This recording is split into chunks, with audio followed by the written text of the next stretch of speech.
शिव पार्वती विवाह। एक दिव्य गाथा, शिव का ध्यान और भविष्यवाणी। कैलाश पर्वत पर सन्नाटा, चारों ओर हिम की शीतलता। बीच में ध्यान मग्न भगवान शिव। उनकी जटाओं से गंगा प्रवाहित हो रही है, त्रिशूल से ऊर्जा स्पंदित हो रही है। पर एक भविष्यवाणी थी, एक शक्ति जो स्वयं महादेव को उनके ध्यान से बाहर लाने वाली थी। पार्वती का जन्म और संकल्प। हिमालय की गोद में जन्मी एक दिव्य कन्या। पृथ्वी कांप उठी, देवताओं ने पुष्प वर्षा की। नारद मुनि बोले, राजन, यह कन्या कोई साधारण नहीं, यह आदिशक्ति है। यह शिव की अर्धांगिनी बनेगी, पर मार्ग कठिन होगा। पार्वती बचपन से ही शिव को पाने के लिए तपस्या करने लगी।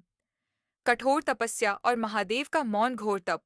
गर्मियों में धधकती धूप के बीच, सर्दियों में बर्फीली हवाओं में खड़े रहकर, अन्न जल त्याग कर, वर्षों तक एयुएम नमः शिवाय का जाप।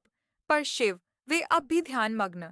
कामदेव का विनाश और शिव का जागरण। देवताओं को चिंता थी, शिव विवाह नहीं करेंगे तो सृष्टि कैसे चलेगी। इंद्रदेव ने कामदेव को भेजा। वसंत का आगमन, सुगंधित पुष्पों की वर्षा, और फिर कामदेव ने अपना अग्निबाण चला दिया। क्षण भर को शिव ने नेत्र खोले और तीसरा नेत्र प्रज्वलित हुआ। धृष्टता, शिव गरजे और कामदेव भस्म हो गए। पर पार्वती, उनकी तपस्या अडिग रही। उनके प्रेम में कोई विचलन नहीं। महादेव की परीक्षा। शिव स्वयं सन्यासी वेश में आए। बालिके, तुम इतनी कठोर तपस्या क्यों? शिव कौन सा योग्य वर है? वह श्मशानवासी, नाग धारण करने वाला योगी है। तुम्हें ऐसा वर क्यों चाहिए? पार्वती मुस्कुराईं। शिव केवल योगी नहीं, सृष्टि के अधिपति हैं। उनका प्रेम बाहरी नहीं, आत्मा का मिलन है। शिव प्रसन्न हुए। पार्वती, तुम्हारी भक्ति और प्रेम ने मुझे जीत लिया। मैं तुम्हें अपनी अर्धांगिनी के रूप में स्वीकार करता हूँ।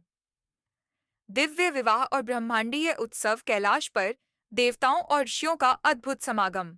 विष्णु स्वयं पार्वती के भ्राता बनकर विवाह का नेतृत्व कर रहे थे। ब्रह्मा यज्ञ कर रहे थे। सप्तर्षियों के मंत्रों से आकाश गूंज उठा। शिव ने पार्वती के मस्तक पर सिंदूर लगाया और समस्त ब्रह्मांड आनंद से भर गया। हर हर महादेव की गूंज पूरे स्वर्ग में गूंज उठी। शिव शक्ति का शाश्वत मिलन। यह केवल विवाह नहीं, यह प्रकृति और पुरुष,